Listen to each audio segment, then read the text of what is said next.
Hi, welcome in. New Sarah Fraser Show. I'm your host, Sarah, and so much to cover today. We haven't talked for a hot second about Justin Baldoni, Blake Lively.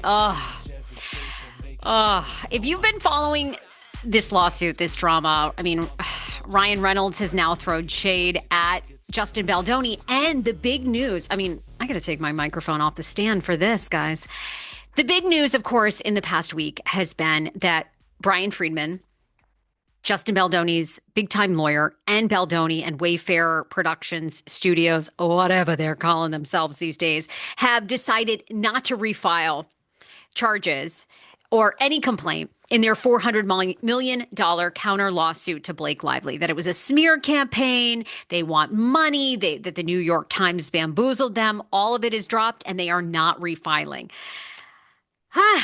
This is not a good sign for us Justin Baldoni stans, I will say. We might have won the Karen Reed. And you all know I was on the fence, but I know I get many emails from you guys that it's like justice has been served in the Karen Reed case.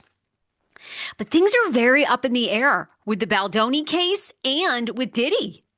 The Diddy case. So I'm going to get you updated on both of those because Ryan Reynolds is basically commenting now on making some snide remarks about Justin Baldoni, and also he's asked point blank about what he feels about everybody, the internet coming for him, meaning Ryan Reynolds. So we'll talk about that. Also, we're going to hit some TLC news. The Pauly family house is up for sale in Oregon. Is this a bad sign, or is this a good sign that the Pauly family is re-signing for season 2? There was a ton of drama with that show. We'll get into that a bit. Also, it doesn't look like home sales are going so well for the Welcome to Plathville family either, as their Cairo, Georgia home sold that was all over blogs. That, and it's fairly quiet right now in the Sister Wives world. I ain't got a lot for you. So we're going to have to do a big Sister Wives like summer session and find out what's going on. I will start with this for Sister Wives, and then we'll get into the other news. But the big thing with Sister Wives is everyone needs to be following Salty Birches. If you're like, Sarah, Salty Birches, what does this have to do with Sister Wives? Well, Salty Birches is social media handles, a YouTube channel, and what I believe is going to be a podcast of Meri and her bestie, Jen. Jen Sullivan, of course, is the one that Cody can't stand. We love Jen. We've seen a lot of her over season 18 and 19. So Jen is...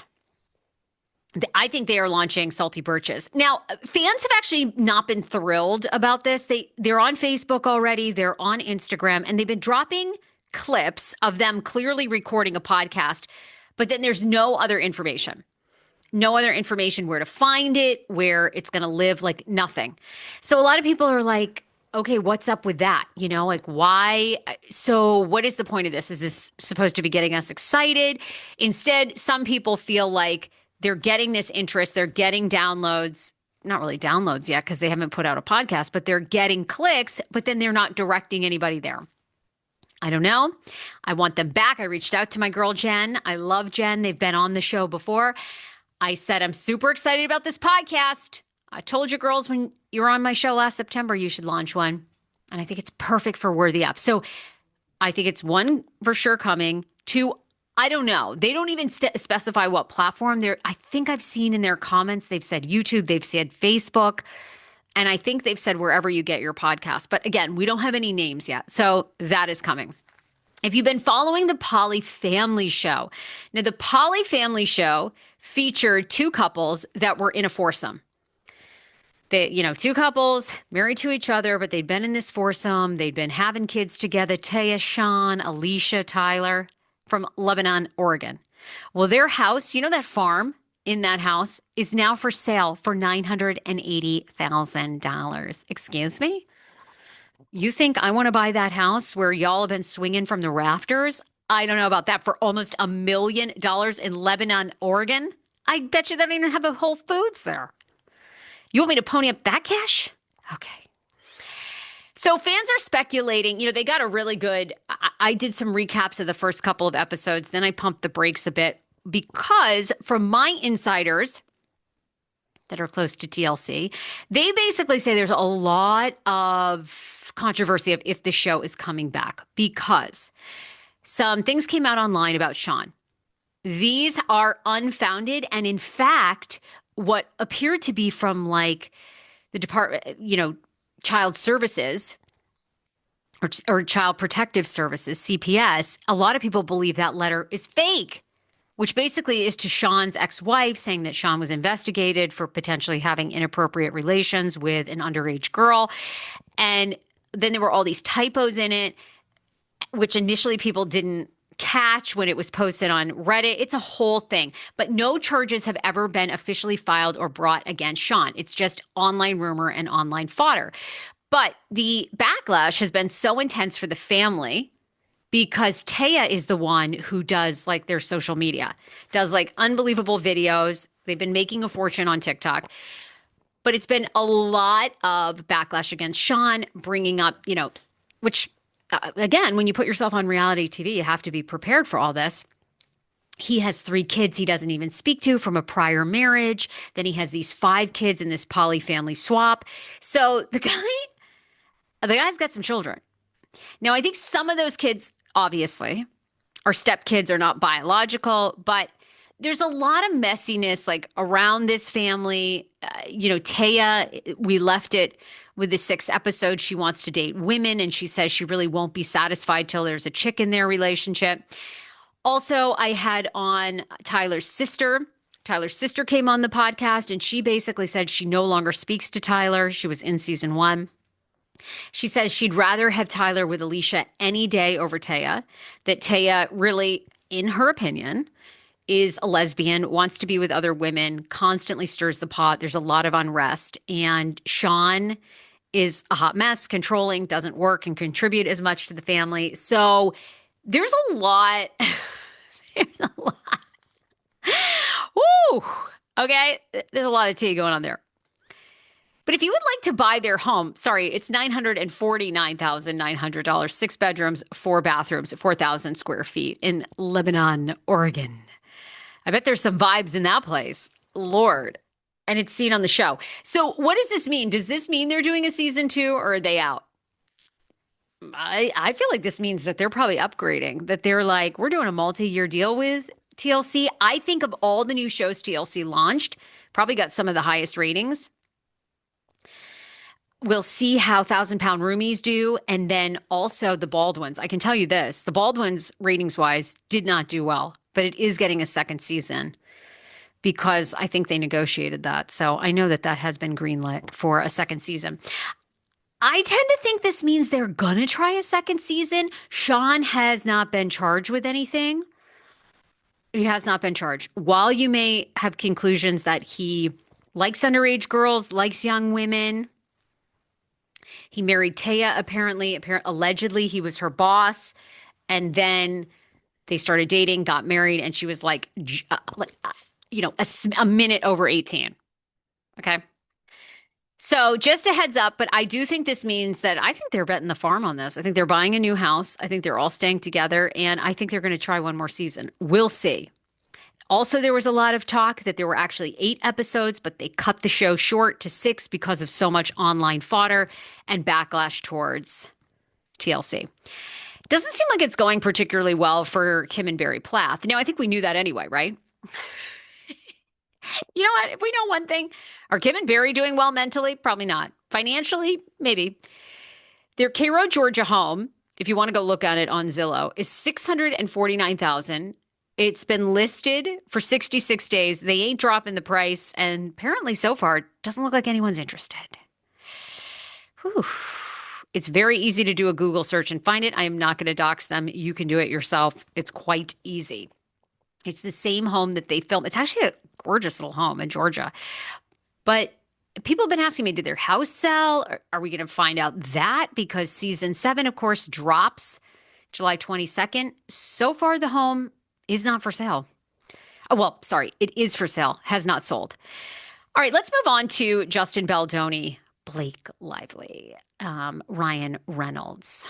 And then I find out if I'm pregnant on Monday, and I want to know how you resisted. How did you resist taking a pregnancy test? Because I think I'm pregnant. So I think I'm pregnant. I think it worked. I've been exhausted. I've been having a lot of like lower back symptoms and some cramping.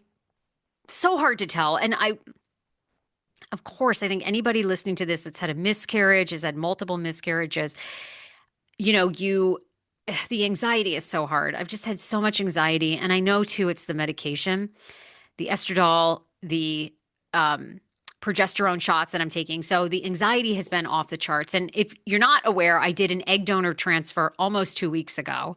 So we moved on to using an egg donor probably about 8 months ago. And then, of course, my body loves being pregnant, just my eggs are old. I got pregnant again naturally this January. And then at 9 weeks, we had a miscarriage. The baby was Down syndrome and Turner's syndrome.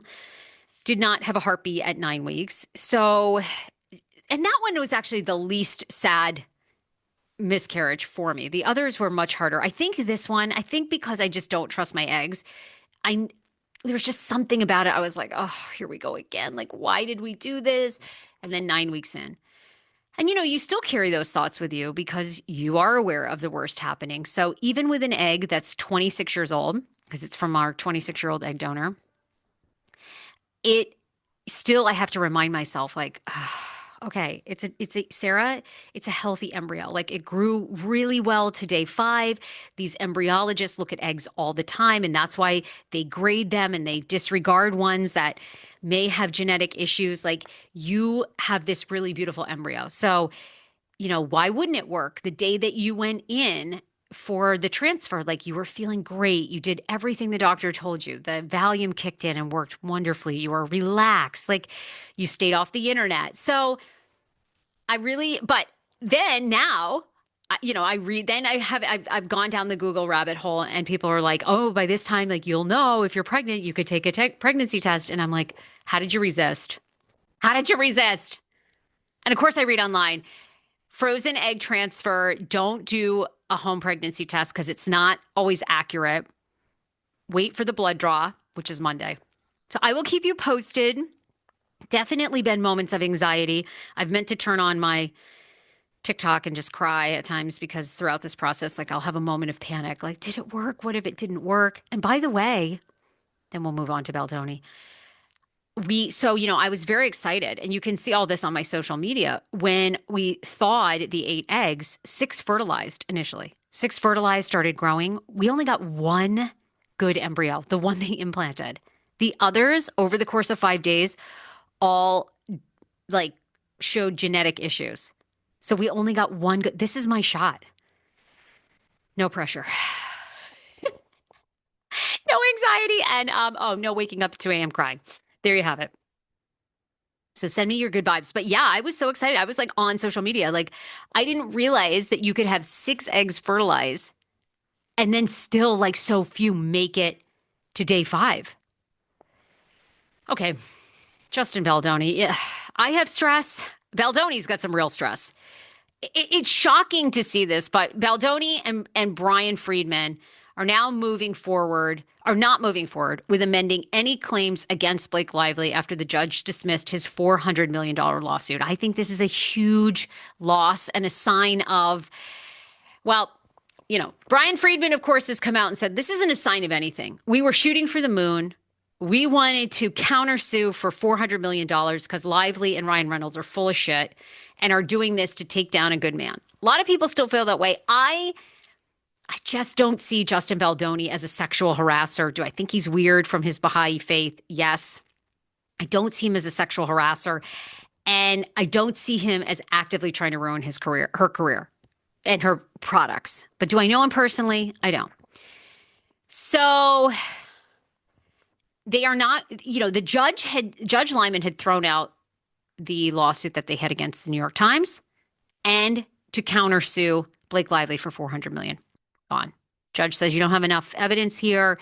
There's not enough, prejudice. There's not enough that we can move forward with this.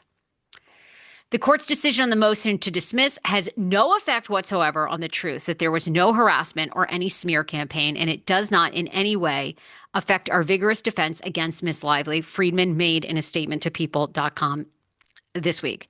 Blake Lively, of course, has now postponed her deposition with Brian Friedman. But Friedman says discovery is proceeding and we are confident that we will prevail against these factually baseless accusations. Instead of revising the existing claims, our clients will be pursuing additional legal options that are available to us. So I don't know what those are. Could there be another lawsuit?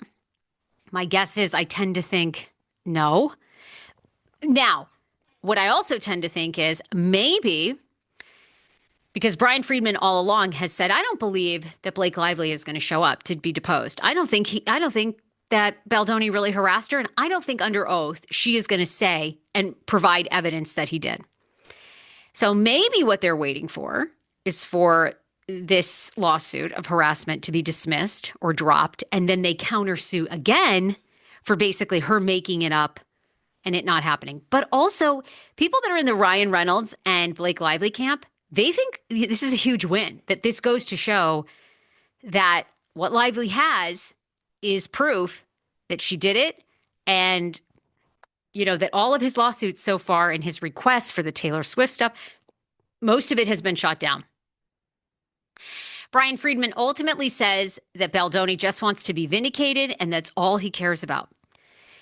He knows what he's done. He knows what he hasn't done. He also continued of Baldoni, and he wants the truth to come out, and he wants to do that in the appropriate way. He's waiting for his day in court where he can speak the truth. So we'll see what happens. Ryan Reynolds has also spoken out in a Time magazine article where he kind of takes a shot at Justin Baldoni, and he also says to all of us he doesn't give a fuck what we think about him. And he says, I can read something on the internet that says Ryan Reynolds should be drawn and quartered. I could read something that says I should win a Nobel Prize. Both are meaningless to me, the Deadpool actor said. None of us are compromised of our best moments. None of us are defined by our worst moments. We are something in the middle, Ryan Reynolds says. He also goes on to take a dig about how he manages his companies and that essentially, I think, kind of bragging a bit that he wouldn't be in the position that Justin Baldoni is in because he's a transparent person. While discussing the aftermath of the Baldoni lawsuit against him and his wife, Blake Lively, for defamation and extortion, he told Time that it's actually given his business and endeavors more visibility. Quote, accessibility and accountability are a big part of how I do things, he said. The people that I work with know me, so there's never a question of anything like that. If you operate with some degree of core values and integrity, So Wayfarer didn't have a lick of integrity. Is that why Colleen Hoover licensed some book rights to Justin Baldoni? They're going to help you up. If you're an asshole, they're not. That's very simple, he says. So a lot of people think that's a veiled dig at Justin Baldoni, that he hasn't received a lot of support, which I would argue he has. A lot of the Jane the Virgin cast members have come forward, said they never had an issue with him. Colleen Hoover liked him a lot initially. So,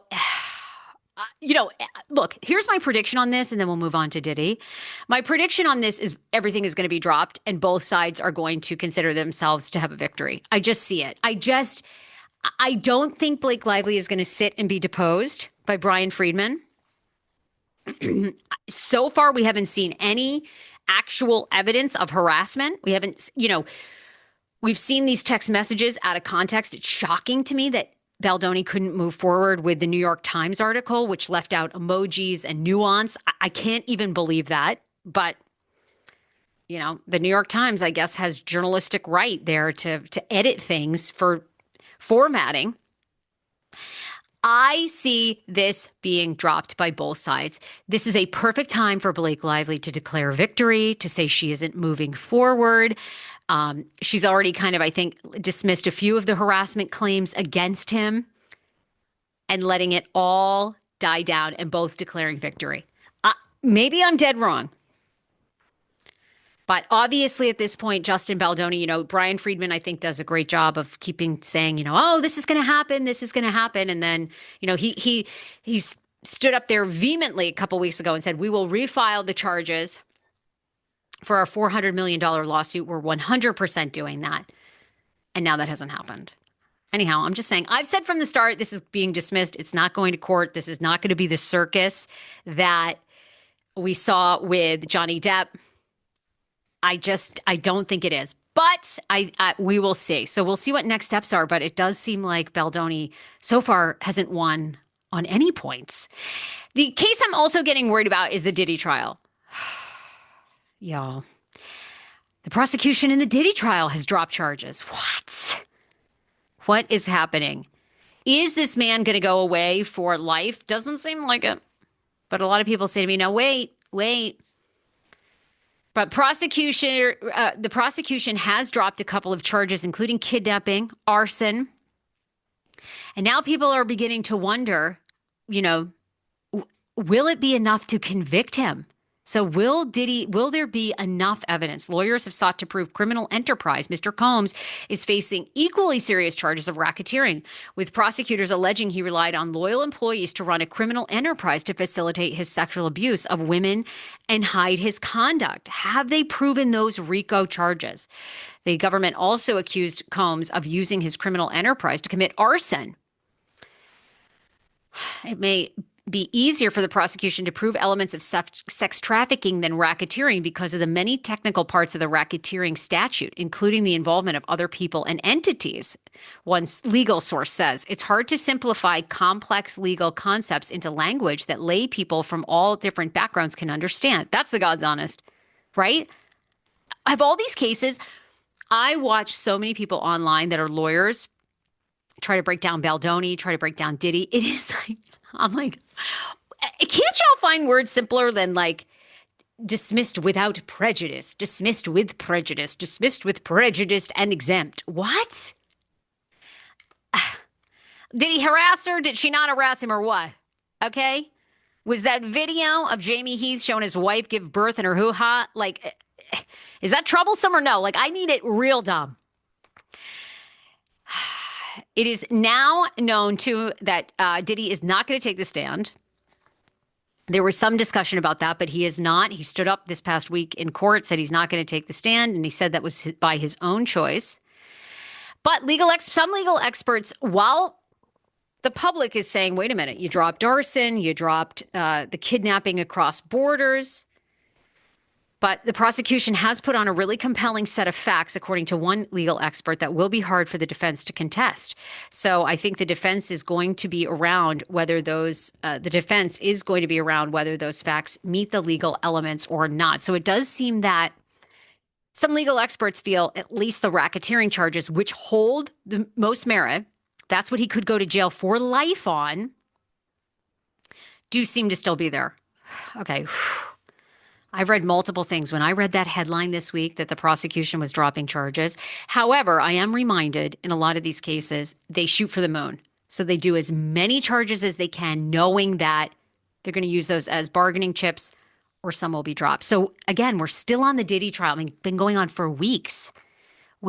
So we will see what happens in that case. But it does still seem like maybe racketeering, which holds the most weight, is still going to stand. Okay.